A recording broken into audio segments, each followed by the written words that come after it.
Գյուրջան Կասկադ, հասանելի բնակարաններ 65 ամիս մարման ժամկետով։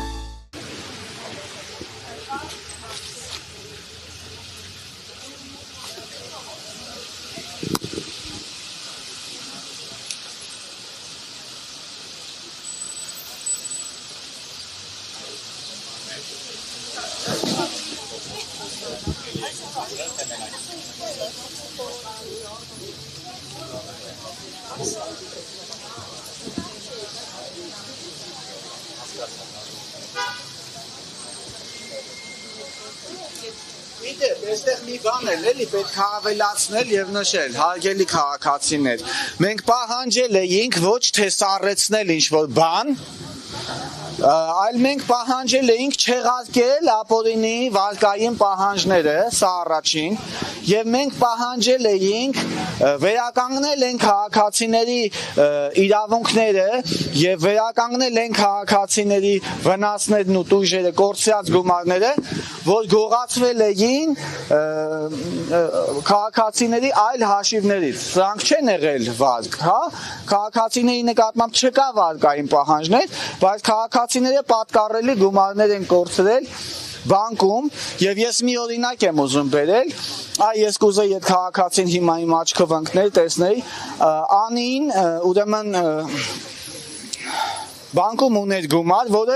գրավադրված էր բնակարան գնելու համար։ Այսինքն, եթե այդ քաղաքացին մոտենար բանկին անձամբ իր անձնագրով, փորձեր իր գումարները փոխանցել կամ փորձեր իր գումարները կանխիկացնել, սա չէր կարողանալու, քանի որ գրավադրված էր բանկում։ Պատկերացրեցիք, չէ՞, 20 միլիոն դրամ, որը եղել է ժամանակի ընթացքում ավանդ դրված բանկում, ավանդը վերածվել է գրավի առարկա հանդիսացել, գրավի առարկա հանդիսացող 20 միլիոն դրամը րոպեների ընթացքում չքանում է բանկից։ Եթե քաղաքացին նորից եմ կրկնում, անձնագրով հանդերձ ներկայանալ բանկ, պահանջել, փորձել կանխիկացնել գումարը կամ փորձել փոխանցել այլ հաշվեհամարների, սա անհնարին է լինելու, իրեն չէին տրամադրելու այդ գումարը, քանի որ հանդիսանում էր գրավի առարկա։ Ապա ինչպես են զեղծարարների միջնորդությամբ րոպեների ընթացքում չքացրել այդ գումարները եւ այսքանից հետո այդ գումարները, քանի որ բանկը այլևս չունի այդ գրավի առարկան, այդ գրավի առարկան պահանջում է դատարանի միջոցով քաղաքացուց։ Սա խելամտության որևէ շրջանակներում չի տեղավորվում։ Սա չի տեղավորվում գրված օրենքների շրջանակներում։ Ես սրա մասին չի խոսում պատկան մարմինը, խոսելով չգիտեմ ինչ սառեցումների մասին, որը իրականությանը չի համապատասխանում։ Այո, ես պնդում եմ, այստեղ կան կոռուպցիոն տարրեր։ Ձերա հետ կապված նորից եմ ասում, մենք հայտարարում ենք, որ գնալու ենք հակակոռուպցիոն կոմիտե, ներկայացնելու ենք մեր կասկածները, ակնկալելու ենք ընդունելություն, ակնկալելու ենք մեր բողոքները, իրանք պետք է այս քաղաքացիներից այդ բողոքները լսեն։ Չգիտեմ, սա նորմալ չի, սա ճիշտ չի, սա տրամաբանության մեջ չի տեղավորվում, օրինական երկրներում չեն լինում կողոպուտներ, թալաններ,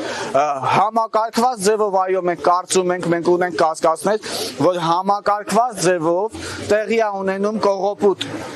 Սա բանկային ջարդա, սա բանկային տերոր է, որի դեմը պետք է առնենք ստիպված մենք, բայց դրա համար կան պատկան մարմիններ։ Իրողություն ակնկալում եք հակակոռուպցիոն կոմիտեի ղեկավարի կողմից ընդունելություն, թե ցանկացած պաշտոնյա, քանի որ հենց այս պահին հակակոռուպցիոն կոմիտեի նախագահ ազգային ժողովում 2024 թվականն է տվյալներն են։ Այո, նախագահներից բացի պետական մարմիններում գոյություն ունեն բարձրաստիճան այլ աշխատակիցներ, օգնականներ, խորհրդականներ, տեղակալներ, մեր համար ըստ էության տարբերություն չկա, թե ոչ պետական պաշտոնյան ցանկություն կարտահայտի այդ հարցը լուծելու կամ ոչ պետական պաշտոնյայի տիրույթում է, մեր համար այդտեղ տարբերություն չկա, հա, թող իրանք ընդունեն մեզ, թող լսեն մեր պատմություններն ու մեր բացատրությունները, մեր կասկածները եւ թող համապատասխան ընթացք տան։ Սա բանա մեր կողմից նույնպես անընդունելի է, հա, սա արդեն որ երրորդ ակցիան է, ես էլ եմ հաշիվս գործել, ընկել ենք դռնեդուռ, ընկել ենք պետական մարմինների դռները, պահանջում ենք գրված օրենքների շրջանակներում հարցի լուծումներ եւ այսպես հարցը լուծում չի ստանում, ահազանգերը ամեն օր շատանում են, տեղեկացնեմ, որ 3 ստացել ենք 9 ահազանգ, դրա առաջի օրը 11, դրա առաջի օրը 14, ահազանգերը մեծանում են եւ խոսքը գնում է թարմ դեպքերի մասին, իրավիճակը չի վերահսկվում, դեռևս կան նման դեպքեր, այսինքն չի կանխվել պրոցեսը, որ մենք խոսենք իրավունքների վերականգնման մասին, պրոցեսը շարունակական է, պրոցեսը համակարգված է, մենք ասենք, որ դիմելու ենք մեր պետական բոլոր մարմիններին, բոլորի պարտավորությունների շրջանակներում մենք դիմելու ենք պետական բոլոր մարմիններին, դրանից հետո եթե հարցը գրված օրենքների շրջանակներում լուծումներ չստացան, մենք ստիպված ենք հանցագործությունները կանխարգելելու նպատակով փակել զեղծարար բանկերը։ Ինչպես եք դա պատկերացնում եւ նաեւ արդյոք քաղաքացիները չունեն այստեղ անելի կամ բարձր իրավագիտակցություն ցուցաբերել, որովհետեւ ինչպես դուք ասացիք, հաշիվն եք կորցրել, թե քանի ակցիա է կարելի եւ սրա մասին բարձրաձայնել խոսել, բայց ինչպես նոր դուք նշեցիք, կրկին ահազանգեր եք ունեցել նման դեպքերով։ Այսինքն հանցագործությունները եղել են, կան եւ չեն կանխարգելվում, շարունակվում են քաղաքացիները թալանել։ Նորանոր դեպքեր ենք մենք ունենում, հա, նորանոր ահազանգեր ենք ստանում, որ քաղաքացին գիշերվա 8 ժամի զանգում է ու ասում է, որ իր հետ էս դեպքերն ա կատարվել ու փորձում է կապվել բանկին, դեռևս չի կարողանում, մենք ինչ ենք անում։ Մենք ինչ ենք անում այս դեպքերը կանխարգելելու համար։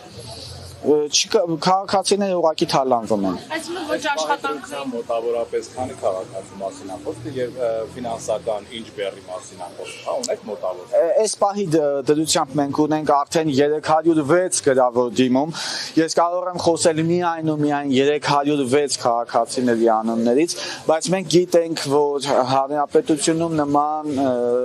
վնասներ կրած քաղաքացիները 10,000-ից ավելի են, նույնիսկ իրենց արտահայտած թվերով 10,000-ից ավել կազմում,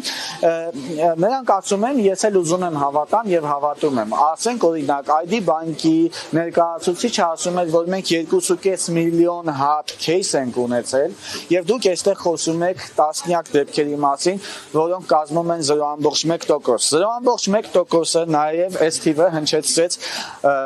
Մարտին Գալստյանը, Կենտրոնական բանկի ղեկավար, բայց եթե մենք պարզագույն մաթեմատիկա է, հա, 2.5 միլիոնի 0.1%-ն ենք հաշվում, հետո հաշվում ենք միջինացված այս 3 բանկերի Արշին բանկ, ID բանկ, Ineco բանկ, այս 3 բանկերի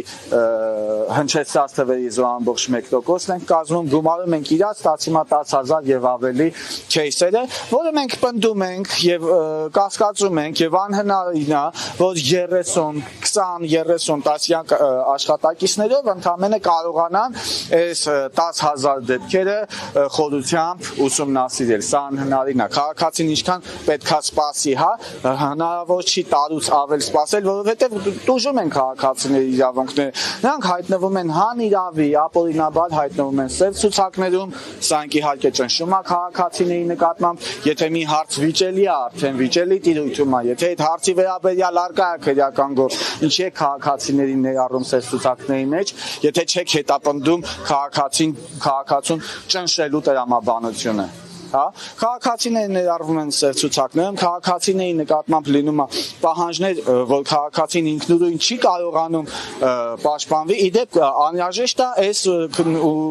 նման կարգավիճակում հայտնված քաղաքացիներին պետական իրավական աջակցություն տրամադրել, որը կարծում եմ էլի էս մարմնի տիրույթում է։ Հիմա փաստորեն այս մարմնի անգործության հետևանքով է առաջացել այս թափթփված, այս անփույթ ասեմ, թե կազմակերպված թալան ասեմ, այս վիճակը այս մարմնի բացակայության պայմաններում է առաջացել։ Եվ այս մարմնին պետք է ուղղակի խոշորացույցով կամ մանրադիտակով ուշադրություն դարձնի հակակոռուպցիոն կոմիտեն։